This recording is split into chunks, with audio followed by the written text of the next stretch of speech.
কয়েকদিন আগে একটা মারামারি হয়েছে, শহর থেকে লোক নিয়ে এসে বাতিজাদেরকে দিয়ে চাচাকে পিটাইছে। শোনেন, আজকে যে আপনি আপনার সন্তান দিয়ে আপনার ভাইকে আঘাত করলেন, অপদস্থ করলেন, আপনি মনে রাখবেন 2, 4, 5, 10 বছর পরে এই ছেলে সন্তান যদি বেয়াদব হয়ে যায়, সে কিন্তু আপনার গায়েও কিন্তু আসবে। আমাদের এক ভাই কিন্তু দাঁড়িয়ে বলছে আমাদের ছেলে সন্তানরা কিন্তু এখন আগের মতো আর ময় মুরব্বি মানতেছে না। শুনেন, এই যে ইপটিজিং আর এই যে অপরকে না মানা, ময় মুরব্বিকে না মানা, বেয়াদবি করা, এগুলো কিন্তু একই সূত্রে কথা। অনেকে বলে না যে আমাদের এলাকাতে ইপটিজিং বেড়ে গেছে, কিশোর গ্যাং বেড়ে গেছে, এগুলো কিন্তু আলোচনা হয়। আসলে কিশোর গ্যাং বলতে কিন্তু কিছুই নাই। আছে কেউ আপনাদের এই কদম রসুল এলাকাতে কি সাতকানিয়ার থেকে ছেলেপেলে আসে এখানে, নাকি বাহাসরাত থেকে আসে? আপনার এই এলাকার ছেলেপেলে যারা আছে এরাই কি করে, আপনার কথাবার্তা শুনে না, আপনার সাথেও বেয়াদবি করে, ময় মুরব্বির সাথে বেয়াদবি করতেছে।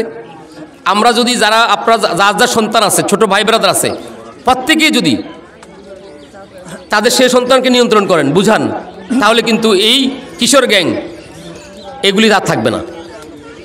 কথা বুঝতে পারছেন? আর একটা কথা হলো, আমরা যখন আমাদের চাচাতো ভাই, খালাতো ভাই এদের সাথে মতবিরোধ তৈরি হয়, তখন আমরা কি করি, আমাদের ছেলে সন্তানকে ব্যবহার করি। আমি আজকে থেকে অনুরোধ করব, আপনাদের সামাজিক পারিবারিক কোনো ঝগড়া বিবাদ মারামারিতে আপনার ছেলে সন্তান ভাতিজাদের ব্যবহার করবেন না।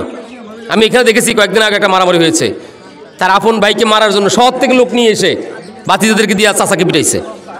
শোনেন, আজকে যে আপনি আপনার সন্তান দিয়ে আপনার ভাইকে আঘাত করলেন, অপদস্থ করলেন, আপনি মনে রাখবেন 2, 4, 5, 10 বছর পরে এই ছেলে সন্তান যদি বেয়াদব হয়ে যায়, সে কিন্তু আপনার গায়েও কিন্তু আসবে।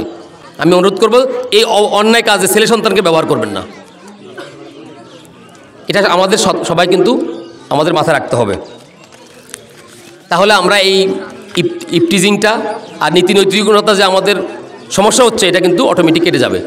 আমি যারা এই ছোটরা আছে এখানে, এই ছোটোদেরকে আমার দরকার এই মিটিংয়ের জন্য।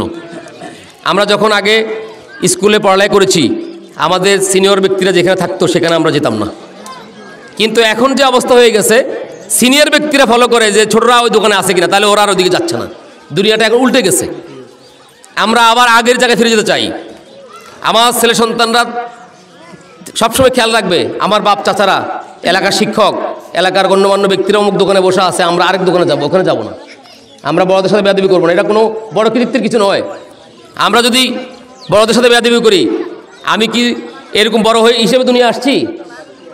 আমি তো ছোটো থেকে বড় হয়ে গেছি। আমি যদি আজকে বড়দেরকে না মানি, আমি বড় হলো আমাদেরকেও কিন্তু কেউ মান্য করবে না। যারা স্কুলে লেখাপড়া করে, আমি একটা কথা বলবো, 1000 ঘটনা স্কুলে ঘটুক, কোনো ছাত্র জানি কোনোদিন শিক্ষকের সাথে বেয়াদবি না করে। আমি অনুরোধ করব, যে ছাত্র, যে ছেলে বাবা মা এবং শিক্ষকের সাথে বেয়াদবি করবে, তার সাথে কিন্তু তার কিন্তু দুনিয়া আখেরাতে কোনো কিছুতে তার কিন্তু ভালো হবে না। আমি আজকে বলে দিচ্ছি, কোনো শিক্ষক যত বড় অন্যায় করুক, শিক্ষককে শাস্তি দেওয়ার জন্য আছে কে? আমার অভিভাবক আছে, কমিটি আছে। কেউ শিক্ষকের সাথে বেয়াদবি করবে না। বাবা মা যারা 1000 অন্যায় করুক, বাবা মায়ের বিচার কখনো হয় না। যদি করলে বাবারও কিন্তু এলাকার অভিভাবক আছে, তারও বাপ চাচা আছে, আমরা তাদেরকে বলবো।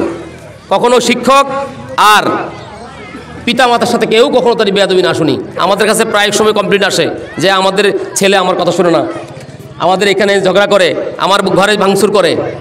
এগুলি যাতে না শুনি আর ভাই, আমি যদি করলে কিন্তু আমরা শক্তভাবে ব্যবস্থা নেব।